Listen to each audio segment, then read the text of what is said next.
नमस्कार दोस्तों, uncle talk में एक बार आप सबका फिर स्वागत है। मित्रों, आज का जो पॉडकास्ट बनने जा रहा है वो थोड़ा अलग तरह का है। आज हमारे साथ एक ऐसे योद्धा, ऐसे सैनिक मौजूद हैं। भले ही वो सेना में नहीं है, लेकिन उनका जो काम है वो किसी सैनिक से कम नहीं है। मित्रों, उनके बारे में मैं आगे जो बताऊंगा, उसके पहले मैं आपको परिचय करा दूं। मिश्री लाल जी हमारे साथ हैं। मिश्री लाल जी नमस्कार। नमस्कार सर। अंकल टॉक में आपका बहुत बहुत स्वागत है। मिश्री लाल जी के बारे में बता दूं, मिश्री लाल जी एजेंट हैं समाचार पत्रों के। कई तरह के समाचार पत्र जो है ये उनकी एजेंसी इनके पास है और ये फिर आप लोगों तक पहुंचाते हैं। अब इनको सैनिक कहने के पीछे का मेरा मकसद ये है कि जिस समय हम सो रहे होते हैं उस समय ये रात को निकलते हैं और सुबह भोर में अपने लोगों को लेकर पेपर कलेक्ट करते हैं और सुबह 6 बजे 7 बजे आपके दरवाजे पहुंचा देते हैं, क्योंकि आपकी चाय का सबसे पहले आपको मिलने वाला पेपर कि यदि कोई योद्धा है तो वो यही इनकी पूरी टीम है। तो मिश्री लाल जी, आज अंकल टॉक में आपको बुलाने के पीछे हमारा यही मकसद है कि आप अपनी जो समस्या हैं वो बताएं, और साथ ही सबसे पहले तो आपने ये पेपर वाला काम कैसे चुना और कब से कर रहे हैं, थोड़ा ये बताएं आप। एक समय क्या हुआ था, हमारी शुरुआत से बताता हूँ। जी जी। जिस समय शादी हुई थी लगभग 1993 में। बहुत बढ़िया। 93 में जब हम लोग घूमने जाते थे जी। हमारे 4-5 मित्रों द्वारा, तो हम रेलवे स्टेशन के उस पार तक दौड़ रहे थे, घूमते फिरते थे।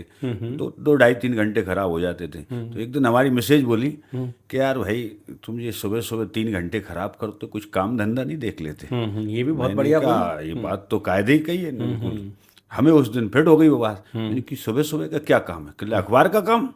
और मैंने क्या बात है, मैंने ठीक। दूसरे दिन हम गए तो वहाँ जय स्तंभ पे अपने श्रीवास न्यूज एजेंसी वाले बैठते थे। जी जी। गोपाल श्रीवास गोपाल जी। हाँ, मैं उनके पास पहुंचा। मैंने, भाई साहब अखबार बांटने को जगह हो तो हमें बताओ यार। कह लगे, यार कौन हो आप? मैंने, मिस्टर रघुवंशी। तो कह यार रघुवंशी तो मुश्किल है, आप पेपर बांटो। मैंने, भाई साहब हमें कोई शर्म नहीं है काम करने में, हम बांट लेंगे। तो कह ठीक है, साइकिल है? मैंने, हाँ है। तो कह आप कल से आ जाओ जी। दूसरे दिन हम पहुंच गए। तो उनने एक लड़के को मेरे साथ कर दिया कि जाओ इनके साथ लाइन दिखा दो, लाइन देख लो आप। जी जी। तो मैंने लाइन देख ली। लगभग 150-200 कापियाँ थी उस टाइम। 200 कापियों से मैंने अखबार का काम शुरू किया जी। कुछ समय बाद उनने कहा, यार एक काम करो, ये लाइन का काम तुम ही संभाल लो जी, कमीशन हम तुम्हें देंगे। मैंने, ये और अच्छी बात है। तनख्वाह से तो कमीशन उस समय सर 150-200 रुपये मिलते थे। जी जी। हाँ, पेपर बांटने के लिए 150-200 रुपये, 150-200 रुपये मिलते थे। बिल्कुल सही कह रहे हैं। तो मैंने 150-200 रुपये पे जब मिले और फिर वो कमीशन के रूप में बदला गए तो मुझे बहुत खुशी हुई। मैंने कहा यार अब तो 1000 मिलेंगे अपन को। बिल्कुल ठीक बात है। मैंने वो 200 से काफी बढ़ाना शुरू किया। एक समय क्या हुआ, निशंक जैन साहब ने ली थी दैनिक जागरण की एजेंसी जी। तो उनने मेरे को ढूंढा, यार कौन है मिश्री लाल जी। उस टाइम मैं बीरन मार्केट में एक कपड़े की थोक दुकान पे काम करता था जी। तो निशंक भाई साहब वहीं पहुंच गए मुझे ढूंढते हुए।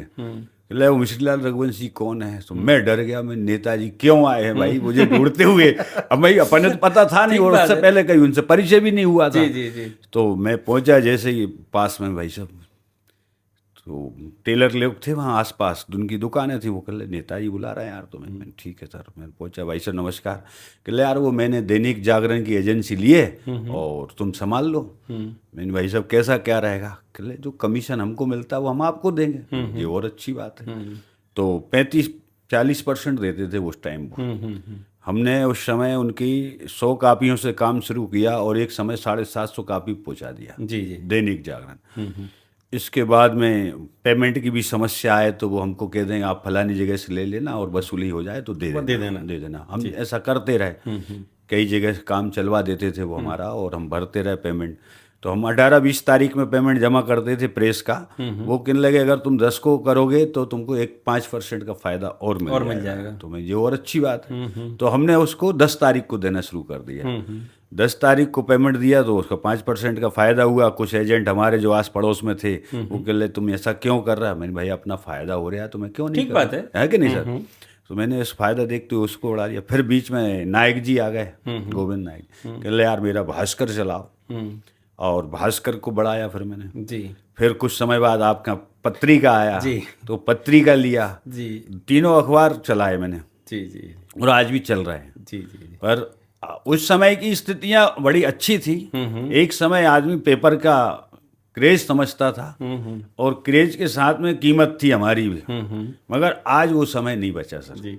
अब मैं ये पूछना चाहता हूँ कि जब आप पेपर देखो, पेपर का सुबह नहीं मिलना आपके लिए बहुत बड़ी समस्या होती है। बिल्कुल सर। यदि सुबह जिस व्यक्ति को 7 बजे की आदत है पेपर पढ़ने की और उसके 7 के 7:15 हो जाते हैं तो आपके टेलीफोन की घंटियां बजने लगती हैं सर, है ना? बिल्कुल बजने लगती तो कितना जटिल होता है इस काम को मैनेज करने के लिए? बहुत जटिल होता है। एक तो क्या होता है सर, सुबह हम लोग 4 बजे उठते हैं जी। 4 बजे उठ के दौड़ लगा देते हैं सीधे स्टेशन की ओर। स्टेशन पहुंचे। अब वहाँ ये दुखी रहती है, कौन सा लड़का आ रहा है, कौन सा नहीं आ रहा है। ये बहुत बड़ी बात है। तो वो लड़कों का इंतजार करते हैं, उन्हें फोन लगाते हैं। तो कुछ लड़के तो हाँ आ रहे हैं, कुछ लड़के जवाब ही नहीं देते। अच्छा, ये रोज का क्रम है आपका? रोज का क्रम है रोज हम तो, चाहे वो बारिश हो, चाहे गर्मी हो, चाहे सर्दी हो, सुबह हमको 4 बजे उठना है। 4 बजे उठ के स्टेशन पहुंचना है, मतलब 5 बजे तक हर हाल में पहुंच जाते हैं। वो 5 बजे वहाँ अखबार आ जाते हैं। सबसे पहले आता पत्रिका अपना 3 साढ़े 3 बजे। उसके बाद नव दुनिया, फिर भास्कर सबसे आखिरी है 5:30 तक। बस जाके अपने बंडल खोलते हैं, बैठ जाते हैं, इंतजार करते हैं लड़कों का। लड़के नहीं। अब यदि लड़के नहीं आते हैं उस स्थिति में, उस स्थिति में सर फिर हमको ही बांटना पड़ते हैं, हम ही जाते हैं। क्योंकि हमने एक्स्ट्रा लड़के भी रख के देख लिए, वो नहीं बांट पाते, क्योंकि उनके नॉलेज में आना बहुत कठिन होता है। और उसी ये तो एक बहुत बड़ा, मतलब आपके साथ एक बहुत बड़ा समस्या कह लें या मतलब एक चुनौती टाइप का काम, चुनौती वाला काम है सर, बहुत चुनौती वाला। क्योंकि हमको तो उस बॉर्डर पे खड़े रहना है, अटेंशन, सैनिक की तरह। जैसे एक सैनिक को डर होता है ना कि कौन दुश्मन हावी हो जाएगा, ऐसा हमारा कौन सा लड़का नहीं आएगा, ये हमको बड़ा डर रहता है। तब वो पूरे लड़के आ जाते हैं, तब जाके एक शांति मिलती है कि अब पूरे आ गए, अब अखबार बढ़ जाएगा।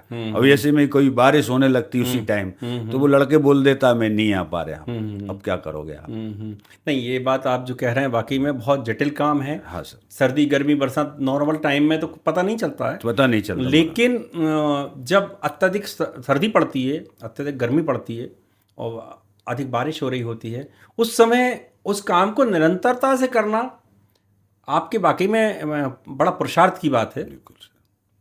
अच्छा, अब एक बात और इसी मैं पूछ रहा हूँ कि एक जो जब आप इतनी सब मेहनत करते हैं और जब कलेक्शन की बारी आती है तो कुछ लोग ऐसे भी होंगे जो तो समय पे पैसा अपने आप से दे देते हैं, और कुछ ऐसे होंगे जो चक्कर भी लगवाते हैं, और कुछ ऐसे होंगे कि जो लेने के बाद देने की उनकी इच्छा भी नहीं रहती होगी। तो उस स्थिति में आप क्या करते हैं? कुछ नहीं सर, बड़े मायूस होके लौटे आते हैं। क्या करें।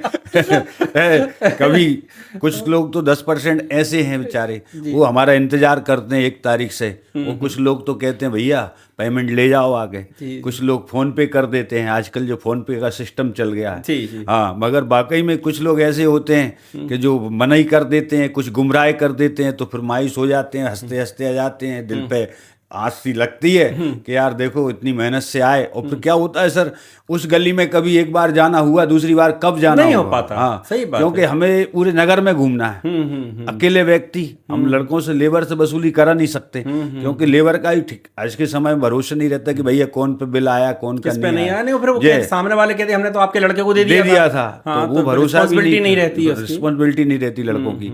और लड़के कभी लाते भी हैं, नहीं भी लाते तो हम नहीं, लड़कों के भरोसे नहीं रखता, मैं वसूली स्वयं करता हूँ। मगर परिस्थितियां ऐसी ही बनती हैं, जो आप कह रहे हैं सत्य है कि इसमें तुलसी जैसे संसार में भांत भांत के लोग, सब प्रकार के लोग हैं, और हमको सबका बोझ उठाना पड़ता है सर। अच्छा, और कुछ ऐसे भी होंगे कि जिनकी तनख्वाहें अच्छी खासी होंगी और वो पे 100-150 रुपए का बिजली आपका बिल देने के लिए परेशान करते हैं। हाँ, हैं ऐसे बहुत से लोग हैं। अच्छा, और उनको पेपर जब समय पर नहीं मिलता तब उनकी क्या प्रतिक्रिया रहती है? अरे भाई साहब, अभी 7:30-8 बज गए, आपने अभी तक पेपर नहीं भेजा। भाई साहब आज क्या करें, हम मजबूर हैं, हमारा लड़का नहीं आया। या कभी कोई गाड़ी का एक्सीडेंट हो जाता है, 4 व्हीलर जिससे पेपर आते हैं। हाँ, किसी का भाई कोई ना कोई कारण बन जाता है। हाँ। तब जाके पेपर लेट होता है, नहीं तो हर हाल में 7:30 तक अखबार घर पहुंचा देते हैं हम लोग, प्रयास ये करते हैं।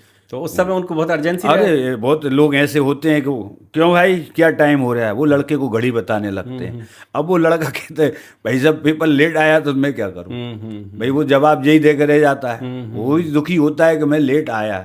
या किसी दिन अखबार जैसे कभी डबल आ जाते हैं, हाँ डबल आ जाते हैं, डबल अखबार आता है, उस दिन उनकी साइकिलों पे परिशिष्ट बढ़ जाता है, परिशिष्ट बढ़ता है तो उसमें कॉपी बढ़ जाती है। वो साइकिल पे ही नहीं बनते, कोई लड़का 200 कॉपी बांट रहा है तो वो साइकिल पे कैसे रखे, वो धीरे चलता है बेचारा, तो वो लेट हो जाता है। ऐसी स्थिति में ग्राहक उसको नहीं समझता सर। अब हम तो मजबूर हैं, सब प्रकार से हमको ही झेलना है। तो एक इसमें एक बात और, चूंकि अब जब बात कर ही रहे हैं उन लोगों की, तो जब आप कलेक्शन करते हैं और वो कलेक्शन तो समय पे नहीं देते हैं, कुछ ऐसे भी रहते होंगे कि भुला देते होंगे पैसे कि साहब हम तो दे दिए थे, और कुछ ऐसे भी कहते होंगे कि जो है अरे आपने इतना लेट क्यों कर दिया, और जो है ठीक है कल से पेपर बंद कर देना, परसों पैसे ले जाना, और आपका पेपर ही बंद हो जाता होगा। ये कंडीशन अभी कुछ समय से बन रही है ऐसी कि मतलब लोग भुलाने की भी प्रयास करते हैं, और कुछ लोग मतलब ये भी कहते हैं कि भाई अखबार अब बंद कर दो, अखबार की हमको आवश्यकता नहीं है। वो हमारे पिताजी थे, पिताजी अब नहीं है तो अखबार की जरूरत नहीं है, बच्चे कोई पढ़ते नहीं है। ये कंडीशन अब इस समय बहुत आ रही है। बुजुर्ग लोग ही अखबार पढ़ते हैं, ये बात भी सही है, क्योंकि नए बच्चे जो है मोबाइलों में ऐप डाउनलोड कर रखे हैं तो वो मोबाइल पे पढ़ लेते हैं समाचार। अब ये प्रेस वालों की गलती है कि तुमने मोबाइल से भी पढ़ाना चाहते हो और अखबार भी चलाना चाहते हो, तो ये प्रेस की गलती है। भाई दो तरफ से पैसा थोड़ी देगा कस्टमर, ठीक बात है क्या नहीं सर। अब मोबाइल पे जो अखबार पढ़ेगा वो अखबार की अहमियत समझ ही नहीं रहा। अब बुजुर्ग लोग जो हैं वो मोबाइल की अहमियत, पेपर की अहमियत समझ रहे हैं, क्योंकि उनको मोबाइल चलाना नहीं आता, इसलिए वो अखबार केवल बुजुर्ग पढ़ रहे हैं। बहुत बढ़िया। मित्रों एक बात बोलूँ मैं आपसे कि ये जो जितनी बात कर रहे हैं इसमें एक महत्वपूर्ण बात ये है कि जो समाचार पत्र के मालिक, समाचार पत्र की प्रेस एजेंसियां, कंपनियां जिस आधार पर बैठी हैं और उस नींव का पत्थर हैं ये लोग, और उस नींव, इन्हीं के नींव पर पूरी प्रेस की इमारत खड़ी हुई है। बिल्कुल सत्य। यदि ये सुबह 4 बजे उठ के पेपर बांटने नहीं जाते हैं तो शायद आप कितने अच्छा समाचार लिख लीजिए, उसकी कोई अहमियत नहीं बचती है। चलिए मिश्री लाल जी, फिर हम इस बात को और आगे बढ़ाते हैं। आप इतने साल से काम कर रहे हैं पत्रकारिता के क्षेत्र में, आपने बहुत सारे दौर देखे होंगे, बहुत सारी एजेंसी देखी होंगी, बहुत सारे लोग देखे होंगे, है ना, और बहुत सारी कंपनियां भी देखी होंगी। पर एक चीज़ जो थी, समाचार की आपको क्वालिटी पहले और आज में कितना अंतर दिखाई देता है, और उसकी विश्वसनीयता कितनी दिखाई देती है? विश्वसनीयता तो सर बहुत कम हो गई है। एक समय अखबार का लोगों का क्रेज था और अखबार पढ़ने का भी क्रेज था, और समाचार अगर कोई अधिकारी का लग जाए तो उस अधिकारी को एक समझ लो भूचाल आ जाता था। मगर आज के समय में कर्मचारी को कोई असर ही नहीं होता। अगर उसको अपन एक बात कह देना भैया अखबार पढ़ोगे काय में समाचार तुम बंद कर रहे हो, सरकारी कर्मचारी है वो, बोले हमको जरूरत ही नहीं है। मैंने मान लो कभी कोई समाचार आपके विरोध में लग जाए, बोले होगा क्या उससे, वो स्पष्ट कह देता है। तो सर ये आज के समय में क्रेज तो बहुत खत्म हो गया, मतलब लोगों के अखबार की अहमियत नहीं है। और अखबार में अपने यहाँ के लोग भी, मतलब जो भी प्रेस वाले हैं या ऊपर से ही नीचे तक, कोई मतलब उनकी विश्वसनीयता नहीं बची कि वो लिख का रहे हैं। समाचार अगर उस तरीके से लिखा जाए तो वे तो समझ में आ जाए साहब सबको, अधिकारियों को भी, नेताओं को भी। तो मतलब पत्र लिखने की क्वालिटी भी कमजोर पड़ गई है, कमजोर पड़ गई है। क्या होता है, समाचार अधिकारी के समक्ष लिखा जाता है। अच्छा, ये तो बहुत बड़ी बात कह रहे हैं। हाँ सर, अधिकारी के हमने एक समाचार कईयों बार हमने ये देखा, क्या हुआ सर, जैसे कोई भी समाचार किसी को भी दिया जी, तो वो समाचार अपन ने कुछ दिया और कुछ लिखा के आता है, तो वो तो समझ में आ जाती है। अब पर वो कस्टमर को भी समझ में आ जाती है, पढ़ने वाले को। अच्छा, जब समाचार की क्वालिटी आप ऐसा बता रहे हैं और समाचार जनमानस के हिसाब से नहीं लिखे जाते हैं, तो फिर तो कॉपियां भी कम होती होंगी। होती है ना, है ना। यदि आप संख्या प्रसार संख्या की बात करें अपन, तो वो भी उस पर भी असर पड़ता होगा, असर आता है ना। तो ये बात कभी जैसे कोई प्रेस की बात कंपनी में बात होती है तो उस समय नहीं कहते कि साहब ये समाचार की क्वालिटी नहीं आ रही इसलिए ये संख्या घट रही है इसकी? कई बार कहा, कोई उस पर ध्यान ही नहीं देता, कोई सुनने को ही राजी नहीं है। सब अपने अपने क्रम से चला रहे हैं जिनको अच्छा लग रहा है, बाकी ऐसा कोई ध्यान नहीं देता इस चीज़ पे।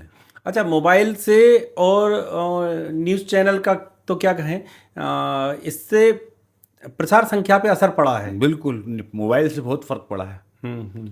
मोबाइल से न्यूज़पेपर पे इतना अंतर आया सर उस समय से, हम ये देख रहे हैं कि आज बहुत घटते क्रम में जा रहे हैं।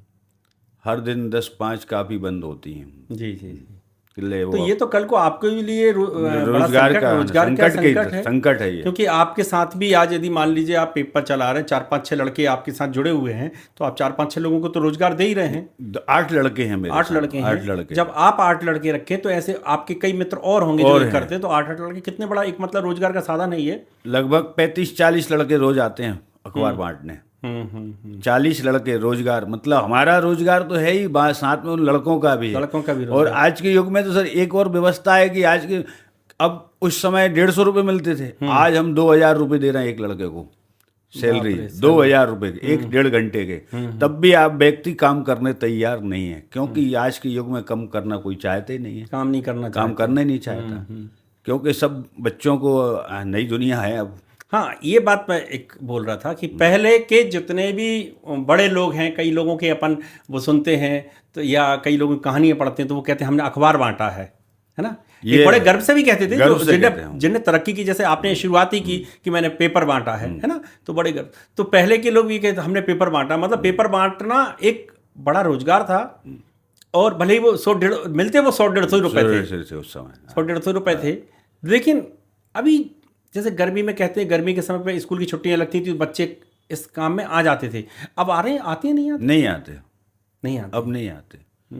अब हम पुराना कोई लड़का हमारे यहाँ काम कर रहा है तो हम उसको हटाते नहीं है, क्योंकि हमको नया मिलता नहीं है। एक समय था, उस टाइम ये स्थिति बनती थी कि गर्मियों की छुट्टियां लग गई तो 3-4 महीने लोग अखबार बांटने आ जाते थे। जी जी। मगर आज के समय में नहीं आते। हाँ, पुराने टाइम में हमारे यहाँ 2-3 लड़के थे जो मिलिट्री में जॉब कर रहे हैं आज, जी, वो अखबार बांट के निकले हैं, और वो आज हमको मानते हैं कि यार भाई साहब तुम्हारे हमने अखबार बांटे यार। आज भी कहते हो कि अखबार बांट के मिलिट्री में पहुंच गए। तो ऐसे भी लड़के हैं। पढ़ने आते थे लोग, गांव से पढ़ने आते थे, साथ में सुबह अखबार बांटते थे, उससे अपना खर्चा निकाल लेते थे, और जो है पढ़ते भी थे। दोनों ही काम करते थे। उनने पढ़ाई करके आज भी ऐसी अच्छी जगह पे बैठे हैं जाके, आनंद है, जिंदगी बना ली उनने। बहुत बढ़िया। तो ये है हमारे साथ मिश्री लाल जी, और इनने जो आज समस्याएं बताई हैं, बड़ी जटिल समस्याएं हैं। और ख़ास करके इनका जो मानना है कि जब ये पूरे महीने पेपर समय पे देते हैं और जब कलेक्शन करते हैं तो उस समय लोग अपनी मर्ज़ी से नहीं देते हैं। और अब तो समय ऐसा हो गया है कि फ़ोन पे भी है, UPI से आप पेमेंट कर सकते हैं, मांगने की आवश्यकता ही नहीं पड़े। 30 तारीख 1 तारीख जो भी आता है उनके पेमेंट करो और व्हाट्सएप पे उनको उसके स्क्रीनशॉट भेज दो, तो बहुत इजी पेमेंट हो सकता है। तो इससे इनकी मेहनत बचेगी, समय बचेगा। ये आपका मतलब आपकी तरफ से ये बहुत बड़ा सहयोग हो सकता है। सहयोग हो सकता है ना। तो मिश्री लाल जी, आपने समय दिया उसके लिए हम आपके बहुत आभारी हैं। धन्यवाद।